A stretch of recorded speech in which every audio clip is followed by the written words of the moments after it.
खिड़कियों से परेशान, रस्ट, टर्माइट्स और गर्मी से थक गए हैं? लाइए ग्रीन प्लास्ट यूपीवीसी विंडोज और doors, sound proof, weather proof, termite proof. खिड़की, दरवाजा, पार्टीशन, हर डिजाइन, हर size, made using German technology, आपके घर के लिए। हजारों घर पहले से बदल चुके हैं, अब आपकी बारी। Green प्लास्ट, Sitapur, UP. कॉल करें 7072422906। अपने घर को बेटर बनाओ।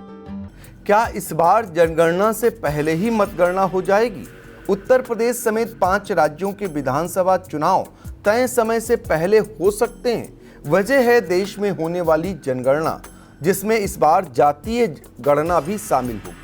फरवरी 2027 में जनगणना के दूसरे चरण के दौरान पूरा प्रशासनिक अमला व्यस्त रहेगा।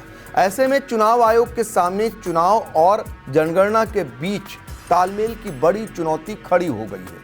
इसी को लेकर राजनीतिक गलियारों में अटकलें तेज हैं कि क्या इस बार जनगणना से पहले ही मतगणना हो जाएगी। नमस्कार, आप देख रहे हैं आई इंडिया और मैं हूं डॉक्टर पंकज सिंह गौर। उत्तर प्रदेश की राजनीति में इन दिनों एक नई चर्चा जोर पकड़ रही है। चर्चा इस बात की है कि क्या 2027 का विधानसभा चुनाव तय समय से पहले कराया जा सकता है।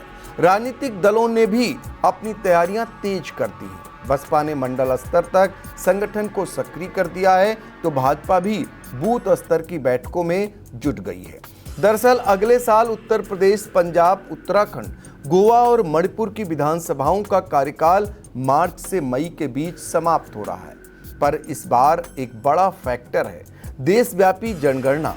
जनगणना का पहला चरण यानी हाउस लिस्टिंग सर्वे अलग अलग राज्यों में चल रहा है, लेकिन सबसे महत्वपूर्ण दूसरा चरण फरवरी 2027 में प्रस्तावित है, जिसमें लोगों की गिनती के साथ साथ जातीय आंकड़े भी जुटाए जाएंगे। इसके लिए लाखों सरकारी कर्मचारियों और अधिकारियों की जरूरत होगी। सिर्फ उत्तर प्रदेश में ही नहीं, करीब 5.5 लाख कर्मचारी जनगणना कार्य में लगाए जाएंगे।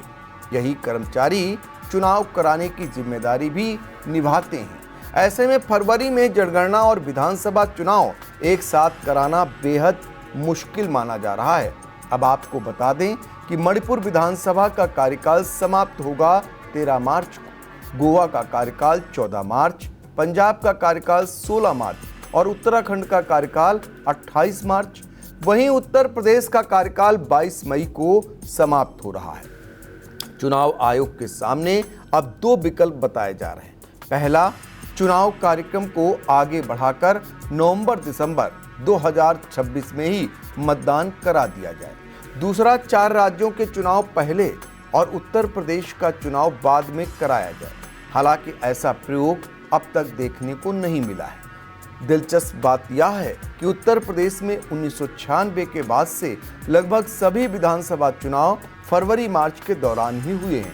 केवल 2007 में मतदान अप्रैल-मई में संपन्न हुआ था। इस बीच विधान परिषद की शिक्षक और स्नातक कोटे की 11 सीटों के चुनाव भी चर्चा में है। इन सीटों का कार्यकाल दिसंबर 2026 में खत्म हो रहा है। सूत्रों की माने तो चुनाव आयोग इन चुनावों को सितंबर में ही करा सकता है। राजनीतिक दलों द्वारा समय से पहले प्रत्याशी घोषित किए जाने से भी ऐसे संकेत मिल रहे हैं। वहीं 3 विधानसभा सीटों में घोसी, फरीदपुर और दुंदी पर उपचुनाव को लेकर भी संशय बना हुआ है। इन सीटों पर विधायकों के निधन के बाद रिक्तियां हुई हैं। सामान्य तौर पर 6 महीने के भीतर उपचुनाव होना चाहिए, लेकिन अगर विधानसभा चुनाव जल्दी घोषित होते हैं तो आयोग उपचुनाव टालने का विकल्प भी चुन सकता है। फिलहाल चुनाव आयोग ने विधानसभा चुनाव की तारीखों या संभावित बदलाव को लेकर कोई आधिकारिक संकेत नहीं दिया है, लेकिन जनगणना और चुनावी कैलेंडर के टकराव ने सियासी गलियारों में नई बहस जरूर छेड़ दी है।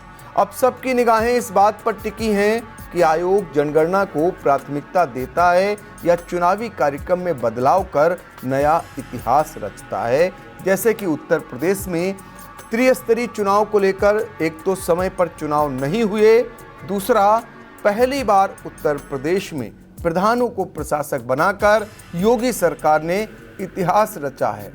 चुनावी समर में आई इंडिया का महासर्वे, विधायकों का रिपोर्ट कार्ड, जनता जनार्दन देगी नंबर, टिकट से पहले भरोसे की बाजी, 5 साल के इम्तिहान का परिणाम, काम या सिर्फ वादों का जंजाल। आप अपने विधायक को फिर देना चाहेंगे एक और मौका?